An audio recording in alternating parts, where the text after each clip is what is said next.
On a tous quelque chose à dire, à partager et donc à écrire.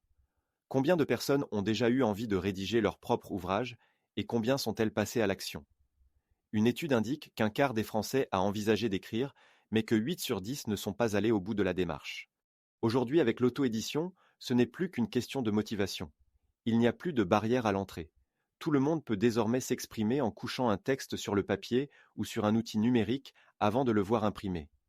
Si on se dit qu'un petit ouvrage n'est composé que de 30 000 mots et qu'un roman en comporte de 50 000 à 100 000, ce n'est pas si insurmontable. Ça représente par exemple 500 mots par jour sur 3 mois du lundi au vendredi pour le petit ouvrage, sans compter la relecture et la correction. Pour un ouvrage plus gros, en 6 mois, ça peut donc être plié. En imaginant que l'on troque une partie du temps passé sur les réseaux sociaux avec du temps d'écriture, l'opération semble vraiment réalisable. Il suffirait donc de transformer une certaine passivité en activité.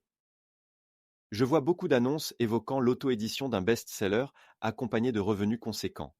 D'autres annonces vantent la facilité d'utilisation de l'intelligence artificielle pour écrire.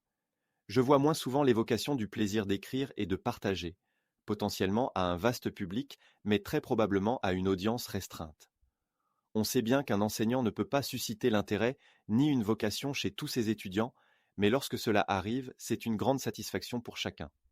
J'adorerais qu'à la manière d'un curriculum vitae, chacun utilise les outils à disposition pour publier une histoire, une vision, un rêve, un poème, un document technique ou tout autre sujet qui lui tient à cœur. Ainsi, au hasard des rencontres, au même titre qu'on demanderait un numéro de téléphone ou un pseudonyme, on pourrait témoigner notre intérêt à l'autre en lui demandant le titre de son livre. Peut-être nous dévoilera-t-elle alors une œuvre, et peut-être même y aurons-nous une place pour la suite restant à écrire.